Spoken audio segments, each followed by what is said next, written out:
नमस्कार, मैं हूं आशीष त्रिपाठी आपके साथ और यह है छत्तीसगढ़ राउंड अप। दुर्ग से बड़ी खबर, आवारा सांड ने एक बुजुर्ग की जान ले ली। दरअसल चोट लगने से बुजुर्ग महिला की मौत हो गई। निगम क्षेत्र के वार्ड नंबर 2 की यह घटना बताई जा रही है और घटना के बाद से लोगों में दहशत है। दरअसल एक सांड ने बुजुर्ग महिला को टक्कर मार दी, जिसकी वजह से उसकी जान चली गई और 2 सांड यहां पर लड़ रहे थे, जिसके बाद वहां पर मौजूद एक महिला को इस दौरान टक्कर लगी, जिससे महिला को गंभीर चोट आई है और एक बुजुर्ग महिला की जान चली गई। इस तस्वीर में भी आप देख सकते हैं, सीसीटीवी वीडियो सामने आया जहां इस दौरान एक महिला को चोट आई गंभीर रूप से और घायल महिला की जान चली गई। 2 सांड यहां पर भिड़ते नजर आए एक दूसरे से और इस भिड़ंत के दौरान वहां मौजूद एक महिला को चोट आई। आवारा सांड ने बुजुर्ग महिला की जान ले ली। नगर निगम दुर्ग के अंतर्गत आवारा मवेशियों और आवारा कुत्तों का इतना आतंक बढ़ गया है कि आज एक बुजुर्ग महिला की जान चली गई। जी हाँ, मैं जिस जगह में खड़ा हूँ यह है वार्ड क्रमांक 2 का नज़ारा, जहाँ पर लोग आवारा मवेशियों से काफ़ी डरे हुए हैं क्योंकि एक जान चली गई है। इसके बाद नगर निगम से ये गुहार लगा रहे हैं कि कम से कम आवारा मवेशियों और आवारा कुत्तों के खिलाफ कड़ी कार्रवाई की जाए ताकि इस तरह के और लोगों की जान ना जाए। कुछ लोग उनसे बातचीत करेंगे। किस तरह की घटना थी? आज शाम को 5 बजे के करीबन इस घटना सांडों के कारण महिला बुजुर्ग 80 साल के करीबन थी, यहाँ पे बैठी हुई थी अपने घर के पास और लड़ते लड़ते आए और उस सांडों ने पीछे से धक्का दिया और वहाँ पे गिर गई महिला और वहीं पे उसकी थोड़ा सा सांस चल रहे थे। एम्बुलेंस बुलाए और वहाँ ले गए डॉक्टरों के पास दिखाने के लिए। मैं वार्ड नंबर 2 की पार्षद चमेली साहू, राजीव नगर। कितना डर लगता है आप लोग को? डर लगता है सर हमको जी। जानवरों से बहुत छोटे छोटे बच्चे चलते हैं। आप लोग तो सामने रहे थे, सब्जी ले रहे थे शायद? जी, सामने सब्जी ले रहे थे हम लोग, तो बहुत डर गए थे। हम लोग अपने अपने घर में चले गए थे। अच्छा अच्छा, क्या हुआ था उस समय? उस समय वही गोल्लर के होकर घटना हुई से। अच्छा हाँ। कुछ लोग और हैं, उनसे बात। कैसी घटना हुई थी भैया? वो मैं सब्जी बेच रहा था यहाँ पर, फिर वो सांड लोग इधर आया और वो पीछे से धक्का दिया। हम लोग भगे थे, वो पीछे हो गया और मार दिया उसको। अच्छा, बहुत चोट लगी थी उनको? हाँ, चोट लगी थी। आवारा सांडों पशु से लोग परेशान हैं। कभी भी कहीं भी लड़ाई हो जाती है और इस तरह से दुर्घटना होती है। जिस प्रकार से रुक्मणी साहू जिसकी मौत हुई है, ये बहुत ही चिंताजनक स्थिति है शहर में। ठीक कुछ दिन पूर्व ही एक बच्चे को कई कुत्तों ने काटा था, मिलकर काटा था और कई लोग घायल भी हुए थे। लगातार इस तरह की घटनाएं नगर निगम दुर्ग में सामने आ रही है और आज एक महिला की मौत तक हो गई है। निगम प्रशासन यदि अब भी नहीं जागा तो और लोग भी घायल हो सकते हैं, कई लोगों की जान भी जा सकती है। न्यूज़ 18 छत्तीसगढ़ के लिए दुर्ग से मिथिलेश ठाकुर। और मिथिलेश हमारे सहयोगी इस वक्त फोन लाइन पर है। मिथिलेश, कैसे ये हादसा हुआ था? परिवार के लोगों का क्या कहना है? निगम प्रशासन इस पर क्या जवाब दे रहा है?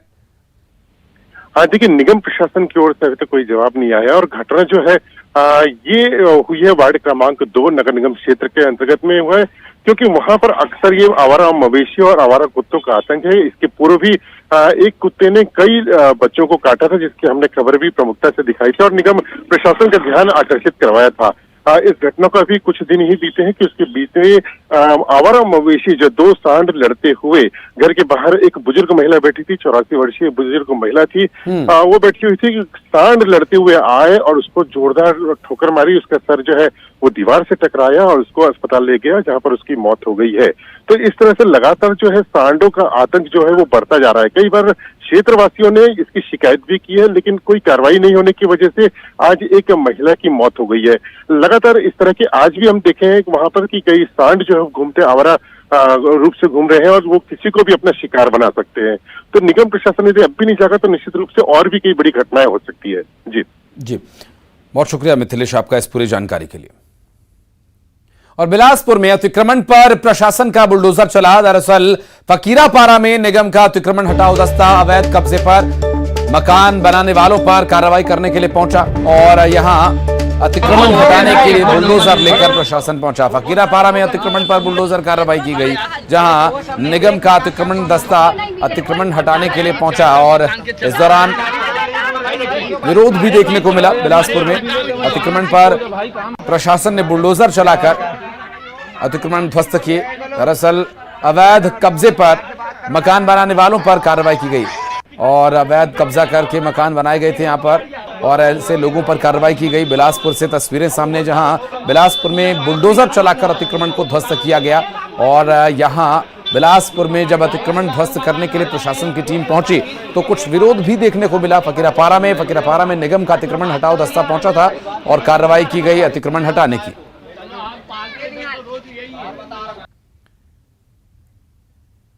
सूरजपुर और राजनांदगांव में भारतीय जनता युवा मोर्चा ने बेरोजगारी भत्ते को लेकर जमकर विरोध प्रदर्शन किया। सूरजपुर में कलेक्ट्रेट को घेरने की कोशिश की गई, माफ कीजिएगा, और इसी तरह से राजनांदगांव में भी बीजेपी युवा मोर्चा के कार्यकर्ताओं ने रोजगार कार्यालय का घेराव किया। तालाबंदी के दौरान पुलिस ने इन्हें रोकने की कोशिश की यहां पर और इस दौरान पुलिस ने इन्हें रोका भी, लेकिन पुलिस को चकमा देकर रोजगार कार्यालय में घुस गए और तालाबंदी करने में सफल रहे। दो तस्वीरें से जुड़ी हुई हम आपको दिखा रहे हैं, जहां प्रदर्शन किया गया भारतीय जनता पार्टी के कार्यकर्ताओं द्वारा। सूरजपुर और राजनांदगांव में बेरोजगारी भत्ता को लेकर प्रदर्शन कर रहे थे सभी भारतीय जनता पार्टी के कार्यकर्ता। बीजेपी युवा मोर्चा के द्वारा प्रदर्शन किया गया यहां पर और एक तरफ राजनांदगांव में बैरिकेड्स तोड़कर अंदर घुसने की कोशिश की तो सूरजपुर में तालाबंदी की गई।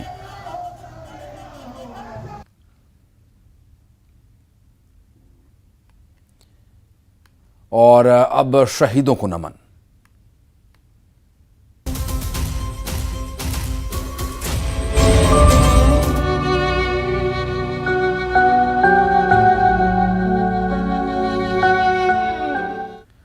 दंतेवाड़ा में हुए नक्सली हमले से जुड़ी खबर आपको बता दें। दरअसल हमले के नक्सली संगठन के दरभा डिवीजन की कमेटी ने इसकी जिम्मेदारी ली है। घटना को लेकर दरभा डिवीजन के सचिव ने प्रेस नोट जारी किया और इसमें दावा किया कि नक्सलियों के लड़ाकू पीएलजीए ने टीम की घटना को अंजाम दिया और अरनपुर हमले को सरकारों की ओर से उनके ऊपर की जा रही कार्रवाई का जवाब बताया है।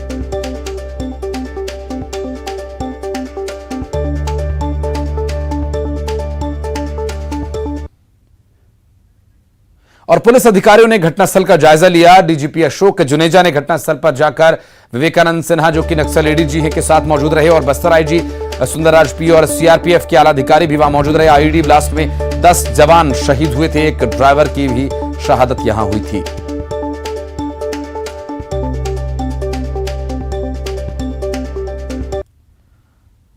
और नारायणपुर के ओरछा रोड को नक्सलियों ने गड्ढा खोदकर ब्लॉक कर दिया। दरअसल यहां सड़क को खोदकर इसे ब्लॉक किया गया, सड़क मार्ग को बाधित किया गया और जाम लगाया गया। नक्सली दहशत फैलाने के लिए इस तरह की वारदातों को अंजाम दे रहे हैं।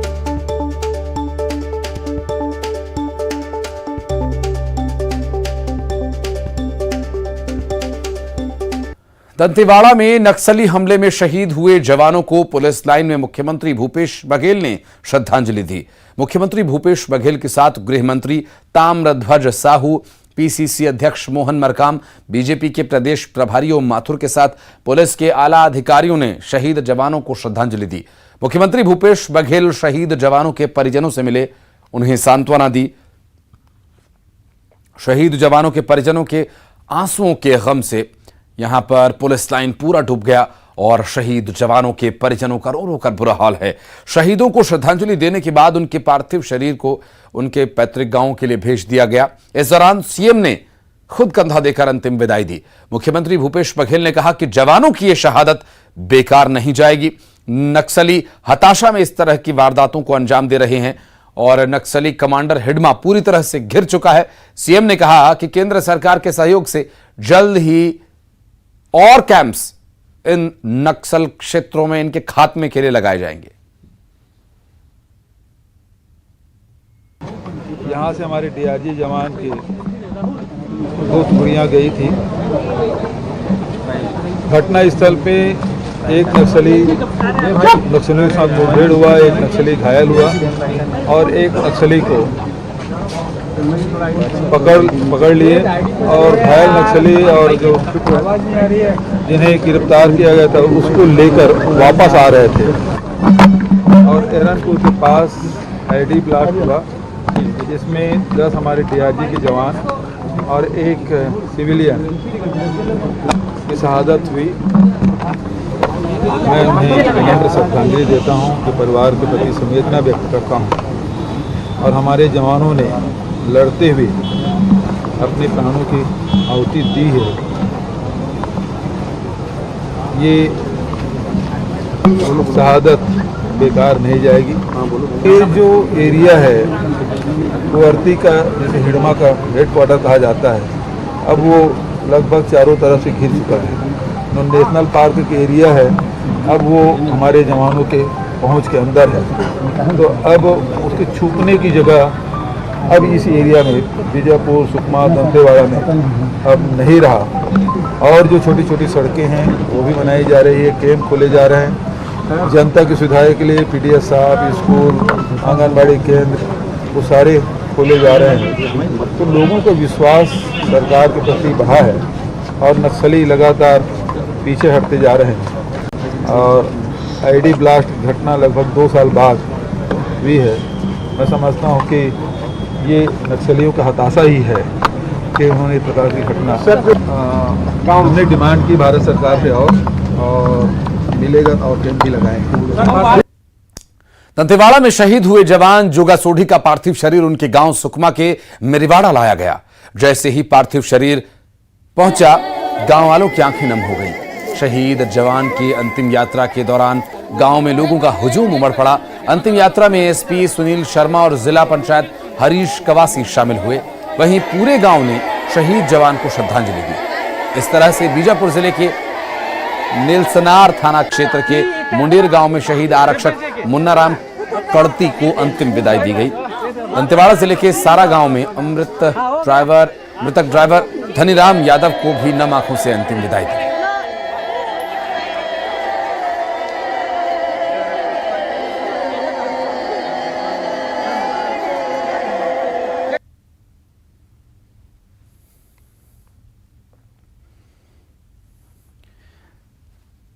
दंतेवाड़ा के अरनपुर थाना क्षेत्र में नक्सलियों के हमले शहीद जोगा सोढ़ी का सुकमा जिले में अंतिम संस्कार किया गया, जहां लोगों ने नम आंखों से उन्हें विदाई दी और शहीद जवान की मां की आंखें बरसने लगी।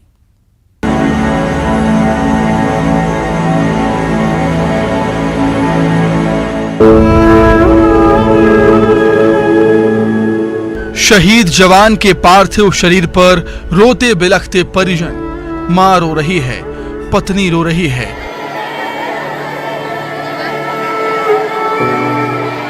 बहन रो रही है, साथ ही उसके 4 मासूम बच्चे भी रो रहे हैं।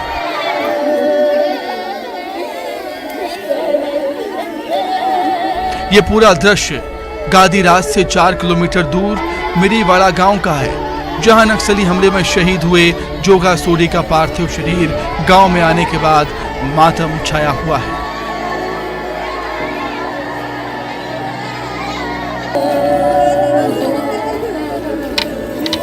वहीं जोगा सोढ़ी की 4 साल की बच्ची रोते हुए अपनी दादी से लिपटी हुई है। जैसे ही गार्ड ऑफ ऑनर दिया गया, वैसे ही ताबूत पर लगी तस्वीर को देखकर पापा कहकर रोने लगी, तो वहां खड़े हर एक शख्स की आंखें नम हो गईं।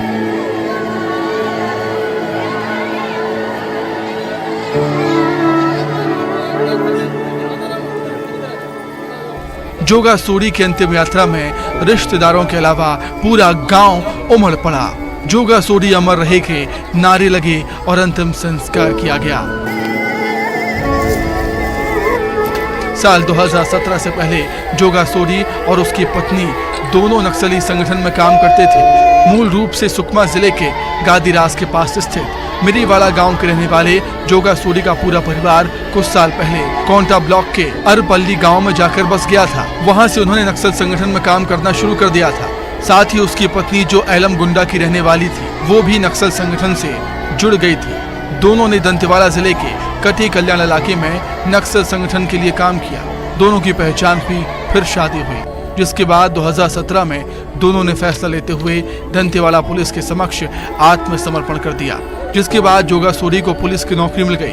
उन्होंने डीआरजी बल में भर्ती होकर नक्सलियों के खिलाफ ऑपरेशन शुरू कर दिया और अपने परिवार को दंतेवाड़ा में रहकर बच्चों को पढ़ाने लगे। साथ ही 2 दिन पहले जिस इलाके में वो किसी समय सक्रिय रहा, उसी इलाके में नक्सलियों की तलाश में ऑपरेशन के लिए गया था। जहां बुधवार की सुबह सफलता हाथ लगी। मुठभेड़ में एक नक्सली घायल हुआ और उसी घायल को लाते वक्त नक्सलियों ने वाहन को ब्लास्ट कर उड़ा दिया, जिसमें जोगा सोढ़ी शहीद हो गए थे। Bureau report, news 18।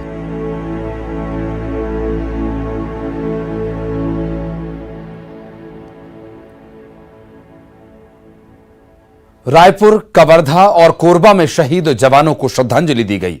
राजधानी रायपुर के जयस्तंभ चौक पर श्रद्धांजलि सभा का आयोजन किया गया। बीजेपी के प्रदेश अध्यक्ष अरुण साव, बीजेपी नेता श्रीचंद सुंदरानी और बीजेपी के कार्यकर्ताओं ने शहीदों को श्रद्धांजलि दी। कवर्धा और कोरबा में भी बीजेपी नेताओं और कार्यकर्ताओं ने शहीदों को श्रद्धांजलि अर्पित की।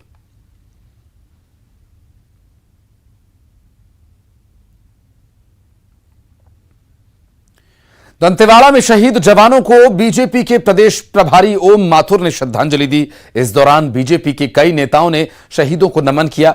मीडिया से बातचीत में ओम माथुर ने प्रदेश सरकार पर नक्सलियों के खिलाफ कड़े कदम उठाए जाने की उनसे मांग की। साथ ही केंद्र और राज्य सरकार को मिलकर नक्सलियों को जड़ से खत्म करने की रणनीति बनाए जाने की सलाह दी।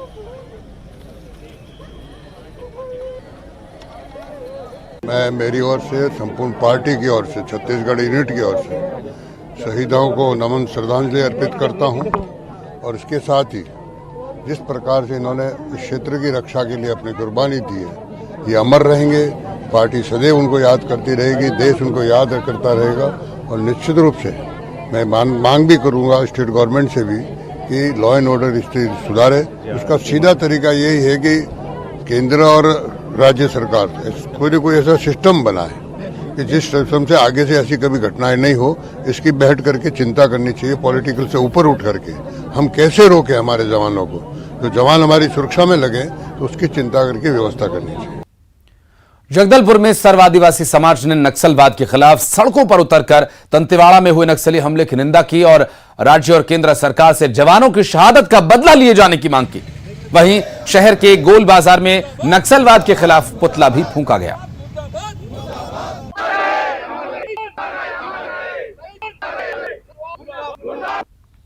आपने देखा होगा कि उस सूची में सभी के सभी हमारे आदिवासी समाज के नौजवान थे। उनकी श्रद्धांजलि और इस नक्सलाइट जो समस्या है, इसका निदान तक हम छत्तीसगढ़ शासन एवं भारत सरकार से मांग करते हैं कि त्वरित उनके ऊपर कड़ी से कड़ी कार्रवाई कर नक्सलवाद को बस्तर से समाप्त की। हमारे सैनिकों के कारण ही आज हमारा देश सुरक्षित है या हम लोग सुरक्षित हैं, और उनकी शहादत को कतई बर्दाश्त नहीं किया जा सकता।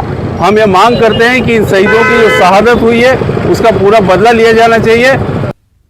और बढ़ते आगे रुक करेंगे कुछ अन्य खबरों का। अंबिकापुर में न्यूज़ 18 की खबर का बड़ा असर। खबर दिखाए जाने के बाद देवगढ़ पहुंचे मंत्री अमरजीत भगत। ग्रामीणों की सालों पुरानी पुल की मांग पूरी हुई। करीब 5 करोड़ 64 लाख रुपए का ये पुल बनकर तैयार होगा, जिसका शिलान्यास किया गया। दरअसल पुल टूट जाने से ये 2 हिस्सों में बंट गया था। यहां राहगीर और ग्रामीण सभी इस रास्ते का इस्तेमाल करते हैं और न्यूज़ 18 ने इस खबर को प्रमुखता से दिखाया। न्यूज़ 18 मध्य प्रदेश छत्तीसगढ़ द्वारा इस खबर को प्रमुखता से दिखाए जाने के बाद मंत्री अमरजीत भगत ने इस मामले का संज्ञान लिया और तब कहीं जाकर इस पुल का निर्माण कार्य हो सका। दरअसल पुल टूट जाने की वजह से 2 हिस्सों में बंट गया था और अब इसको बहाल करने के लिए प्रयास किया जा रहा है। न्यूज़ 18 की खबर का बड़ा असर। देवगढ़ के देवनाला में पुल का शिलान्यास किया गया। बहुत लंबे अरसे से इस पुल का लोगों को इंतजार था। इसके नहीं रहने से गांव 2 भाग में बंट गया था। वह तात्कालिक रूप से आने जाने के लिए हमने एक पुल बनाया था, जिससे अभी तक लोगों का निस्तार हो रहा था, लेकिन वो भी कटाव में धीरे धीरे क्षतिग्रस्त हो गया है। अब ये पुल बनने से इस गांव में 12 महीना लोगों का आवागमन सुलभ हो पाएगा, लोगों को बड़ी सुविधा मिलेगी। और बढ़ते आगे नजर डालेंगे खबरें 25 सेकंड्स में।